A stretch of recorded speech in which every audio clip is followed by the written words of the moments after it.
Hello, welcome to Legislative Report. I'm State Representative Kate Harper of the 61st District in Montgomery County. The idea for today's program came to me as I was reading through a newsletter from the House Archives, the group charged with preserving historic documents, photos, and artifacts for the Pennsylvania House of Representatives. The newsletter contained an article with reference tips for preserving your own items so you can document your own family history and save other items that have special value to you and maybe future generations. Joining me today is Jesse Teitelbaum, research analyst from the House Archives. In addition to personal archiving tips, Jesse's here to tell us about the role of the House Archives, some of the interesting things that they have preserved through its history. Jesse, welcome to the program. Well, thanks for having me. First thing I'd like to do is to introduce you to our audience and tell them a little bit about yourself. So, where'd you grow up? Where'd you go to school? How did you get this job? I'm originally from Mountaintop, Pennsylvania, which is right outside of Wilkes-Barre in Luzerne County. Born and raised there, and went to school in Wilkes-Barre at King's College with a degree in history. After that, I pursued a master's degree in American history from the University of Scranton. From there, I worked at the Luzerne County Historical Society in Wilkes-Barre for about 14 years prior to relocating in Harrisburg in 2008, where I started here in the House Archives. So how long's the House been around? I think I know the answer to this, but let's see if you do. And what kind of stuff do you have in the House Archives? Well, I mean, the House, as we know it, started about 1790 when the General Assembly was split into two houses, the House Well, some and of the us Senate. do count it from before the Revolution and Ben Franklin, Absolutely. but that's okay. Absolutely. It does go back even further. The House Archives was founded around 1980 under the Bipartisan Management Committee to be responsible for collecting and preserving the committee records, the standing committee records of the House of Representatives. From there, the holdings grew to include a number of offices and agencies within the House, including the Speaker's office, the Chief Clerk's office, the Parliamentarian, and a few of the other legislative service agencies. In addition to that, the House Archives decided to start collecting personal papers of former members. After members left House, whether they retired or resigned, lost elections, we pursued them in trying to get them to donate their papers to us. A lot of them have and continue to do so. And so with all of these records, we then make them available to the public as a research facility. Tell me some of the interesting things that you have in the House Archives. Probably one of the more interesting items that we have is a large collection of photographs. We have a number of photographs, probably in the thousands, showcasing the history of the House as it progressed over the past decades. Now, do they have captions? I've discovered in looking at my own family albums, who are these people? Well, that was your father when he was 5. Well, who are these other people? No one knows. Yeah, unfortunately, we do have a lot of photographs that are unidentified, and what we try to do is go around to some of the longtime staffers that have been here to help try to identify not just members themselves, but we have a lot of the photographs have staff members as well, so we try to get as many identified as we can. Okay. Now, one of the reasons I wanted to have you on the show is that you'd written an article about how people can archive their own things. And many of our viewers, I think, probably have maybe photographs, maybe diplomas from high school, maybe marriage certificates or other things. Right. What would you suggest to somebody who's interested in preserving things for the next generation, grandchildren, or what have you? What we do at the House Archives, and which can be done at anyone's home, is the type of materials that we use to house the documents and photographs. Archival quality containers, another word for that is acid-free materials, folders, sleeves, boxes, are all made available to us, but they're also made available to the general public too.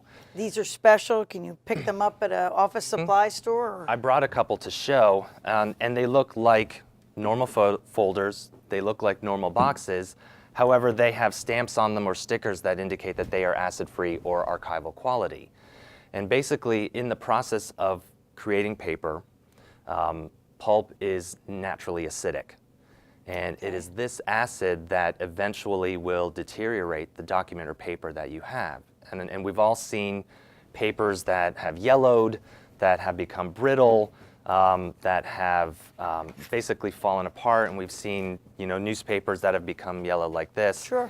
And then what will happen is, over time, this newspaper, which is acidic in nature, will then damage what is around it. So for about 10 years, these two papers were together. And when I had recently separated them, you can see that Newspaper bled onto the other one. exactly. And this is what we call acid migration. Okay. The acidity from the newspaper eventually traveled to the paper that was next to it. But many people do that. I mean, they put the newspaper article that came out when they got married next to the marriage certificate, Right. and it's in an envelope in a drawer somewhere. Exactly, and we've seen it with a lot of people put these things in family Bibles or family books Sure. too. And so when you open it after 10 years, those pages are now yellow. 10 years? That fast? That fast, especially with newspaper. Newspaper print is probably one of the worst types of paper in terms of longevity. Because so much of it is produced regularly, they had to use I don't want to say cheaper, but a Sure. less expensive way and a Comes less in expensive. gigantic rolls. Exactly, It's exactly. not cranes stationary. So it lasts a lot less than regular copy paper, and then of course acid-free paper. So what we do at the House Archives and what we recommend to people at home is, if you have the ability to photocopy the newspaper article onto either a regular piece of paper or especially onto an acid-free piece of paper, that will then last a lot longer. Okay. Unfortunately, not everyone has access to that, and some people do want to keep that newspaper as a memento itself. So our recommendation then is to keep it in an envelope by itself or a folder by itself, as opposed to putting it in between pages of a book or especially up against a photograph. Well, people put it in pages of a book to keep it flat. Yes, they do that too. And so you still can do that, but make sure that if you wanted to save those pages of that book, to have a buffer in between, whether it's in an envelope or in a folder by itself, or we even have what are called Mylar Sleeves, which are a polyester plastic-based material, but these are acid-free and they are archivally safe. They prevent the acid migration from the document or photograph onto the pages itself. So anybody could buy those sleeves? Yes, it used to be that you could only get them through catalogs from archival supplies. But now almost any art supply store, even some of the larger department store chains, carry them in their office supply departments.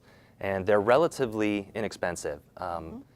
They are a little bit more pricey than if you were just buying regular paper and regular manila folders, but in the long run, it's well worth it. Now, talk to me about your day-to-day job at the archives. I mean, what do you do when you come in, get yourself a cup of coffee, then what do you do next? The House Archives is responsible for a number of different projects. One of them, as I mentioned earlier, is we are the holders of all the committee records and all of the records from some of the other offices within the House.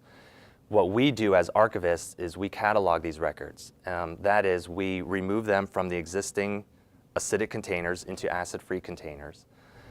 We catalog them, we arrange them, we describe them, we prepare what's called a finding aid, which is basically like an index or an inventory to that collection. Okay. Make that available on our website to the public.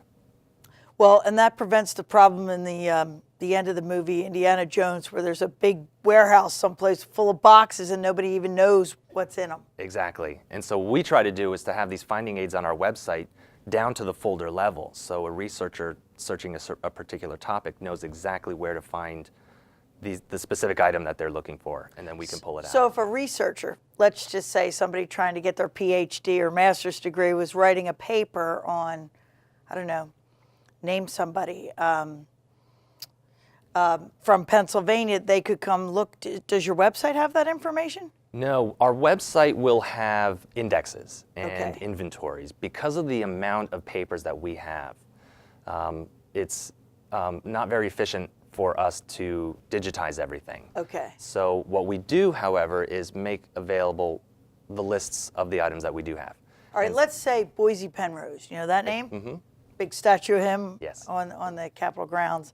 Suppose somebody was writing their PhD, master's, or master's thesis on Boise Penrose. Would they be able to use the archives to find out about him? They would. We have a number of sources for biographical information in addition to legislative history. Unfortunately, we don't have everything on everyone, but we do have a number of resources.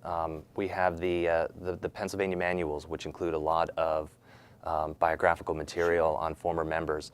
We also have the House journals and the Senate journals going back to about 1814, which would include a lot of the legislation that individual members were responsible for. All right, now you're not the only archives in Harrisburg, are you? Correct. What's the other one? We are very specific in what we collect, so we are the archives for the House of Representatives only. There is the Pennsylvania State Archives, which is also here in Harrisburg. They are under the governor's jurisdiction, so they are more or less the repository for the executive department. And I've recently read that I think they have an original charter from William Penn or something like that. They do. They have the original charter that King Charles II had given to William Penn in 1681. And they only bring it out once a year to display. Now, as a former history major, I bet that's something of interest to you. Oh, it is. I mean, I have been over to the State Archives and the State Museum many, many times to see their holdings, and I just find it fascinating, absolutely. All right, well, let's talk a little bit more about people who want to preserve their own things. Let's say they have a number of, what about color photos? Do they tend to fade over time, and how would you preserve a color photograph? Color photos, similar to other documents, yes, will also fade eventually if they are kept in an environment that is hazardous. And when I say hazardous, I don't mean, How about a frame on your desk in the window? Is that hazardous? Yeah, in the long run, yes. Unfortunately, there are a few things that are very detrimental to documents and photographs. UV light is the number one. If you have a photo, if you have even a textile in sunlight constantly, eventually that will fade. It will dry out and it will start to become brittle.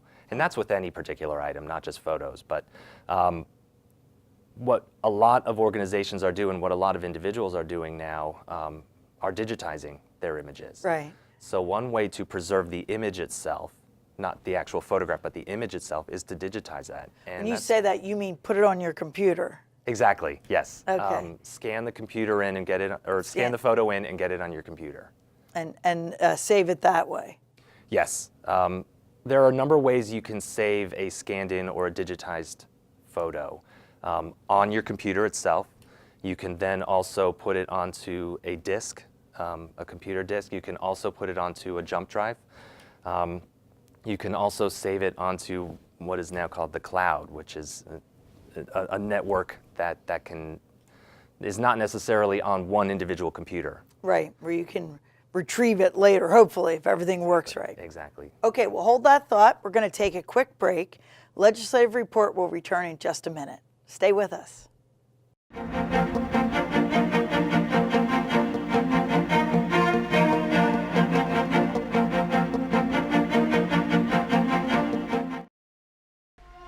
Did you know that there are 6 ornate bronze chandeliers hanging in the House chamber? The 4 large chandeliers are estimated to weigh 3 tons each. Yet these iron and brass fixtures, painted in 18-karat gold, manage to dangle effortlessly. It takes 168 light bulbs to light the large chandeliers and 84 light bulbs on each of the smaller chandeliers. As you can imagine, changing the light bulbs when they burn out is far from easy. Workers must build scaffolding in order to reach their 1,450 light bulbs. Today, special, long-life, low-wattage energy-saving bulbs are used to lessen the amount of times that the light bulbs will need to be replaced. Now you know. Did you know that Fort Indiantown Gap, located in Lebanon County, is home to Pennsylvania's only Veterans Memorial? C.J. Frederick of Westchester, Bucks County, submitted the winning design that now honors those men and women who have sacrificed their lives in defending this great country. Dedicated to the Commonwealth on October 7, 2001, the Veterans Memorial is surrounded by freestanding walls and houses an amphitheater, which can accommodate large crowds during an event. Strategically placed in the front of the amphitheater is a tomb that reminds visitors of those who gave their lives protecting the freedoms of this nation. The design suggests a war-damaged structure in which Frederick wanted to impress upon those visiting the horrific arena of war. Now you know. Did you know that on October 4th, 1911, the statues that greet visitors in front of the state capitol building in Harrisburg were dedicated to the citizens of the Commonwealth? In 1902, George Gray Bernard was commissioned to design the figures that embellish the front of the Capitol building. During the installation period, Bernard explained to the General Assembly what each sculpture symbolized. The Southern group, titled The Burden of Life, depicts the story of Adam and Eve followed by the fall of man in the forms of despair. The Northern group, titled Love and Labor, depicts male and female figures reaping fruits of labor and advances to a new Adam and Eve who gaze westward into the future. Recently, both sculptures underwent restoration to prevent further deterioration from their natural beauty. Now you know. Welcome back to Legislative Report. I'm State Representative Kate Harper. My guest today is Jesse Teitelbaum. Jesse is with the House Archives, and he's providing us tips on how to preserve the House's history as well as your personal history if you have papers or documents or photos that you'd like to save for your grandchildren or the future. So Jesse, let's talk about the big projects you're working on at the House Archives right now. Like, tell me a few things you've been working on recently. We have two large projects that we're working on right now. One is our oral history program, which is an ongoing program where we interview former members of the House. It is an interview that's recorded here in Harrisburg at the Capitol.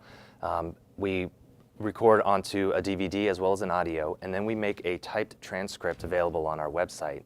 So far, since about 2004, we've conducted about 115 interviews of former members, which vary, in length.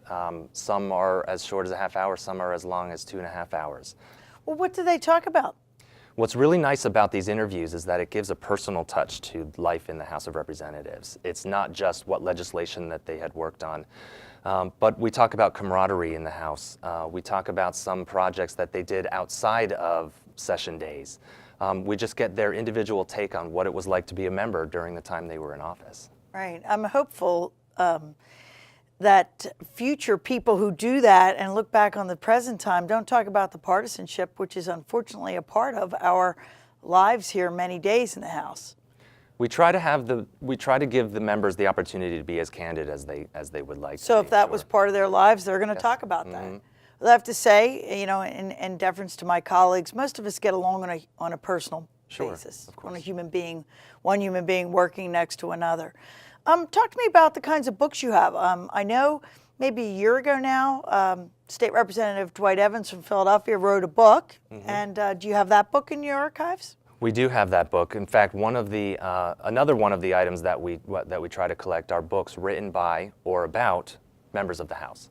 So there are some current members that are authors, Dwight Evans being one of them, Stephen Bloom being another one, that we try to collect their writings, as well as books that had been written in the past about members of the House. Going back to James Buchanan and even back as far as Ben Franklin, we try to collect those as well.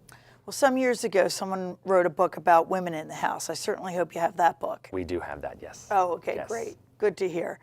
Let's talk a little bit more about what people can do if they want to leave behind them a record of their family or of their home or something like that. What would you recommend they do, and are there websites that they can go to get a little help? Yes, I think one of the big things that they can do first is to try to collect as much information from living family members as they can.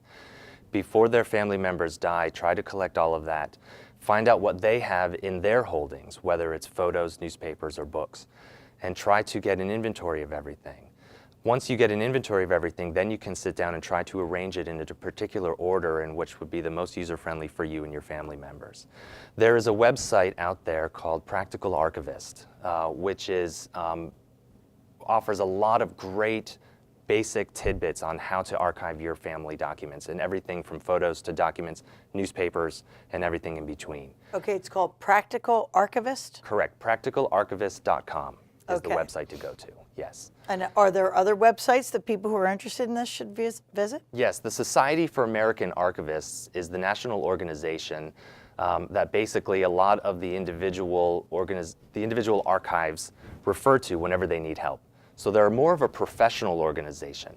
www.archivists.org is the website for the Society of American Archivists, and they offer great tidbits for a little bit more advanced archiving skills. And they also have a gift shop where you can purchase various books on how to do your family history, or how to archives, or how to collect archival materials in order to get them at home. All right, I'm sitting here feeling worried. I had found some letters in an old family Bible that I have in an envelope. I should get them out and put them in a acid-free paper or something?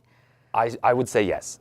If you're looking at them and you're starting to feel worried about them, then now's the time to do that.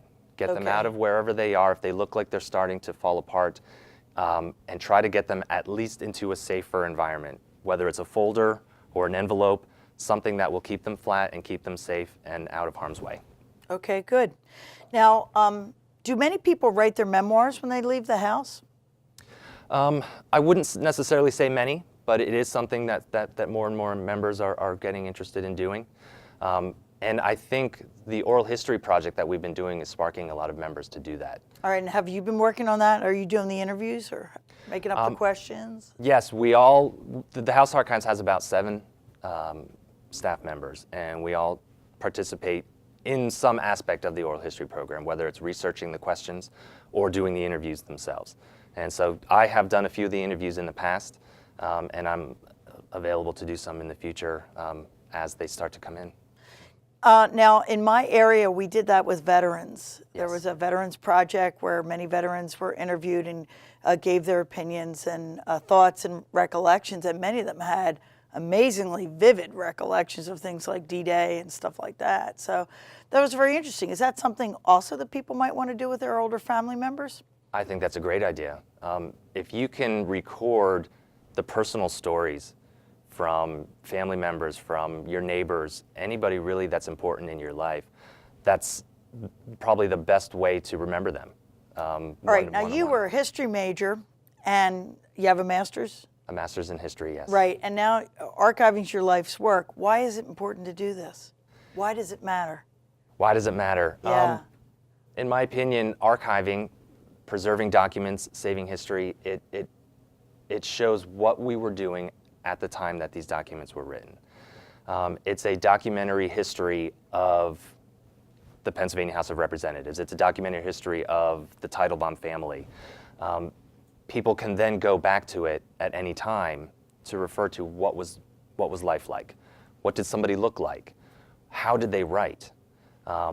Centuries down the road, we can compare to what was happening now versus then and really get an interesting contrast on how things were different or how things were same even. Are you your family's historian, or does somebody else have that role in the Teitelbaum clan? Well, I'm one of 9 children, and so my older brother has actually taken that on. So he's done a lot of research on not just my father's side, but my mother's side as well. So anything that I need to find, I can go right to him. And I guess that's fun for the family when he can share the results of something that he's Absolutely. discovered or found or something like that. It leads to family reunions. It leads to long-lost relatives. It's really great for every family. Okay, so what kind of advice do you have for our audience today? You're an archivist for the Pennsylvania House, and there might be the archivists for their families. What would you tell them to do? My first thing is to talk to everyone in your family. See what kind of stories they want to share. See what kind of documents they have. Get that all written down or get that all recorded before anyone else leaves the family, before anyone else dies. That's the first thing to do. To start to preserve your documents at home, make sure that everything is safe.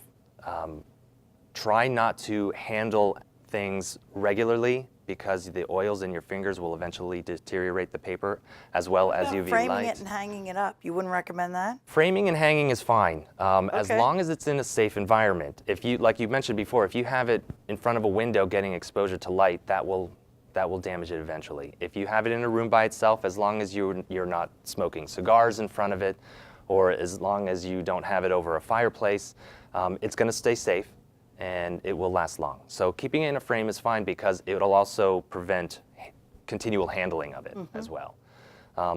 Acid-free materials are very important because that will extend the life of any kind of document. They can be pricey, especially if you have a large collection of documents. But if you buy a few here and there, that will help a lot in the long run. Also, identification. Photos, documents, try to identify as much as you can, because if you don't write that down and something happens, then you will lose all that information. Right. I mean, think you have the pictures, you know who the people are. Right. But the people coming after you might not know Exactly. who they are. So Names, they need to, places, dates. and where it happened, Right. and what about it. Okay, Exactly. good. And you had said there were a couple projects you were working on in the house. What else can you share with us about what you've been doing at the house lately? Our big project right now is our biographical database. We are trying to find a short biography as well as an image of every single member who has passed through the house. And it's thousands. I'm sure it is. Some Thousands. people only last one term. Right. All of these are now available on our website going back to 1930. So you can search on the house's website. You will be able to find an image as well as a short biography of every member back to 1930. We're in the process of continuing to go back, and so every time we do a decade, we're going to be adding them onto our website. Okay. And that would be under BMC, Bipartisan Management Committee. Correct. It's a nonpartisan archive, and it's a nonpartisan activity, right? Yes. The House Archives works under the Chief Clerk's Office through the Bipartisan Management Committee. house.state.pa.us/BMC/archives. Okay, so that's great. All right, well, that's all the time we have for today's program. My guest today has been Jesse Teitelbaum, and we've been talking about the House Archives and archiving your personal documents so that your family has those things for the future. And I'm State Representative Kate Harper. If you need assistance with any state government matter, feel free to contact me at my Bluebell office. The address and phone number will be shown in just a moment. Thanks for watching. Please join me again for Legislative Report.